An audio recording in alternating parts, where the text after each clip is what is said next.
আমাদের সমস্যা এই গ্রামের গোরস্থান, বিশাল গোরস্থান, এই গোরস্থানের পাশ দিয়ে পুকুর কাটছে, পুকুরের পার দেয়নি, সূর্য বজলু খোকা, আর এর সাথে সহযোগিতা করছে। গত বছরে মাটি কাটছে, কামাল মেম্বার টাকা খায়, সড়ক তুলে বাড়ির উপরে দিছে, সড়ক আসার মতো আমাদের রাস্তা নাই।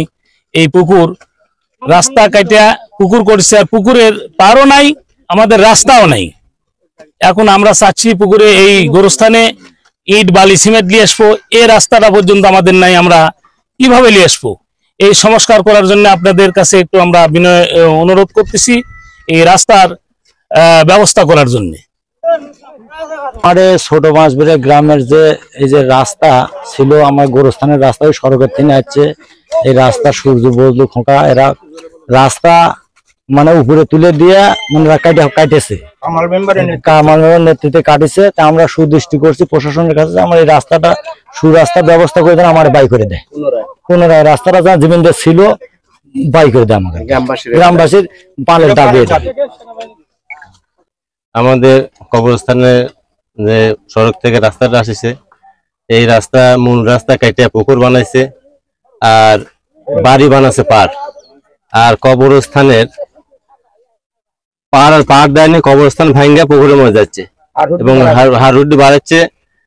এই রাস্তায় পুকুরটা কাটছে সূর্য বজলু খোকা এরা পুকুরটা কাটছে। আমি প্রশাসনের কাছে দৃষ্টি আকর্ষণ করছি যে এই রাস্তার জন্য মাপ দিয়া আমাদের বাই করে দেয় এবং গ্রামের কবরস্থান আসার জন্য গ্রামের লোকের জন্য রাস্তাটা থাকে, এবং গ্রামের কবরস্থান সংস্কারের জন্য মাল নিয়ে আসবো, সে মাল পর্যন্ত আনতে পারছি না। এই রাস্তা সংস্কার করে যেন মাল আমার কবরস্থানে আসে, আমার কবরস্থানে মেরামত করতে পারি। পরিষ্কার জন্য আমরা স্বেচ্ছায় সবাই কবরস্থানের মানুষ, গ্রামের মানুষ, বিশাল বড় কবরস্থান, সবাই মিলে পরিষ্কার করছি ইনশাল্লাহ। আর বিষয় হচ্ছে যে আমাদের কবরস্থানের পাশে একটা পুকুর আছে, পুকুরটা অরক্ষিত ভাবে পুকুর দিচ্ছে, পুকুরের পার নেই। হ্যাঁ, মাছ চাষ করতেছে, পুকুর ভেঙে প্রতি বছর মানুষের লাশ বের হয়ে যাচ্ছে, কবর ভেঙে মানুষের লাশ বের হয়ে যাচ্ছে। এদিকে পুকুর মালিকের কোনো মানে নজর নাই, বুঝতে পারছেন?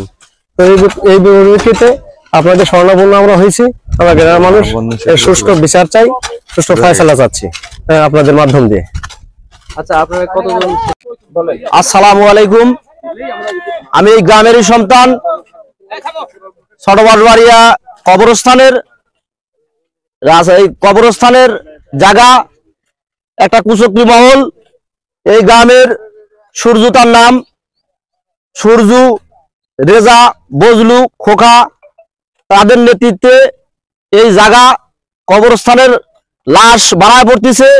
তারা নিজের জায়গায় পান না দিয়ে পুকুর দিয়ে চাষ করে খাচ্ছে। এটা বলার জন্য তারা আমরা গ্রামবাসী এমরা 20,000 টাকা লাভি খাটিয়া দিয়ে এখানে বেড়া দিয়েছিলাম। এই রাস্তা আমরা এখানে যে রাস্তা বাই করে নিয়েছিলাম আমাদের কবরস্থান, সেখানে তারা কি করছে, তারা এই কবরস্থানের রাস্তা, কবরস্থানের যে রাস্তা ছিল তাদের, সেই রাস্তা উঠায় একজনের বাড়ির উপর দিছে, আর এই কবরস্থান ভাঙ্গা পুকুরের মধ্যে নিচ্ছে তারা। 40 লিং আমাদের রাস্তা ছিল, সেই রাস্তা এখন 40 লিং তো দূরের থাক, 8 লিং রাস্তা নাই। এই রাস্তা এই আগামী 1 বছর আগে কামাল মেম্বারের নেতৃত্বে এই রাস্তা টাকা দিয়ে ঘুষ দিয়ে এই রাস্তা উঠা একজনের বাড়ির উপর রাস্তা দিয়েছে। আমাদের গ্রামের প্রাণের দাবি, 2 গ্রামের লাশ এখানে থাকে অনেকদিন, দীর্ঘদিনের আমাদের দীর্ঘদিনের দাবি। এই জায়গায় আমাদের দাদা থেকে শুরু করে আমাদের বুড়া বাপ থেকে শুরু করে এই কবরস্থানে মাটি দেওয়া আছে।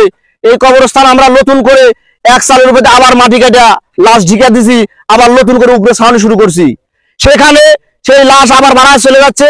তারা তাদের ক্ষমতার বলে তারা এখনো পর্যন্ত এই জায়গা এখনো ভাঙনের উপরে আছে। আমাদের দাবি তাদের পুকুর তারা মাটি কাটিয়া তাদের জায়গা দিয়া তারা পুকুর সংস্কার করে নিবি, আমাদের গ্রামের মানুষের প্রাণের দাবি। আমি এই গ্রামের একজন কবরস্থানের সভাপতি। আমাদের গ্রামে একটি কবরস্থান, অনেক পুরাতন কবরস্থান, এখানে অনেক লাশকে দাফন করা হয়। এই কবরস্থানের পাশে একটি পুকুর দিয়েছে, এই পুকুরে কোনো পার না দেওয়ার কারণে এখানে যত লাশ দাফন করা হতেছে ভেঙ্গে ভেঙ্গে লাশ বাড়া যাচ্ছে, অনেক সময় লাশের হাড়হাড্ডি বাড়া যাচ্ছে। তাদেরকে এই ব্যাপারে অনেক কথা বলা হয়েছে যে তোমরা তোমাদের পুকুরে পার দিয়ে, নিজস্ব পার দিয়ে তোমরা পুকুর আবাদ করো। তারা এই কথার কোনো প্রতিকার না করার কারণে আমরা সমস্ত গ্রামবাসী একত্রিত হয়েছি এই আমাদের কবরস্থানকে পূর্ণভাবে সংস্কার করার জন্য। এই জন্য আমরা সমস্ত লোকজনকে এবং বাইরের সমস্ত লোকজনকে ডেকেছি আমরা। এই জন্য আমাদের রাস্তার দরকার, লাশকে দাফন করার জন্য যে আমরা খাটনি নিয়ে আসবো, এই খাটনি নিয়ে আসার রাস্তা আমাদের নেই। আর আমরা কবরস্থানে একটু কাজ করার জন্য ইট বালি নিয়ে আসার দরকার, সেই জন্য কোনো রাস্তা নেই। ট্রাক আসবে, ট্রাক আসার কোনো রাস্তা নেই। মানুষ দোয়া করার জন্য আসবে, ঈদের সময় আসে লোকজন দোয়া করার জন্য, তারা আসবে, সে কোনো রাস্তা নেই, রাস্তা পায় না। এই কাজের জন্য আমরা প্রতিপক্ষকে বলি যে তোমাদের পুকুরকে তোমরা সংস্কার করো, তোমাদের নিজস্ব জায়গাতে পার দিয়ে তোমরা ব্যবস্থা করো। তারা গায়ের জোর দিয়ে তারা এই কাজটা করে না। এই জন্য আমার সমস্ত গ্রাম একত্রিত হয়েছে। জায়গাটা রয়েছে নিজস্ব জায়গা, এই জায়গাটা আমরা বাইর করে, এই জন্য আজকে মাফ হতেছে আমাদের যে পর্যন্ত জায়গা আমরা বাইর করে কাজ করবো। শুনেন, এই গোরস্থানের কমিটি আমি আজ 14 বছর হলে বুঝছেন, আমার গোরস্থানের সভাপতি মারা গেছে বুঝছেন। যার পর নতুন কমিটি হতে সভাপতি হচ্ছে। আমরা এর আগে আমার রাস্তা 40 ফিট রাস্তা আমরা ঘাটা বাইর করে স্বর্গের লিচুনু বেড়া দুদিনু, সেই বাঁশ কাঠ তুলে নিচ্ছি, বাঁশ কাঠ তারা তুলে নিয়ে গেছে। তারপর আমার সড়কটা ভাঙিয়ে দিতে গোরস্থানের এটি লাশ বাড়াতে। তারপর আমি একটা জিনিস চাইছি, আমার গোরস্থানের সামনে একটা ঘাট, এই ঘাটের সময় আমি বাধা দেই। ওই বোক্কার চালাকে আমি দোকানে যা কই যে কাকা ঘাট তুমি যা দেখে আসি। বোক্কা চালা প্রতিবাদ করছি কিনা করে জানি না। আমার সাথে শোন অভিযোগ ছিল, অভিযোগে একদিন আমি টলেট করছি যে ঘাট দিচ্ছে, ঘাটটা পরীক্ষা করে। আমার তো গরিবের দোষ নেই, প্রতিবাদ করছেন না। এখন সেটা করছি, করার পর এখন আমার রাস্তাঘাট ভাঙে যাচ্ছে, আমার গোরস্থান ভেঙে মরে যাচ্ছে, তারা পুকুর দিয়ে দিচ্ছে না। আমাদের গরিব মানুষ আমরা সব বাড়িঘর করছি। আমার ওই সরকারের সময়, সেই সময় ধরো কামাল মেম্বার ওই সরকার বাড়িগুলো তুলে দিছে, দিয়াই পুকুর বিলে বাড়াই দিয়ে আমার পৈতৃক সম্পত্তি সড়ক দিছে।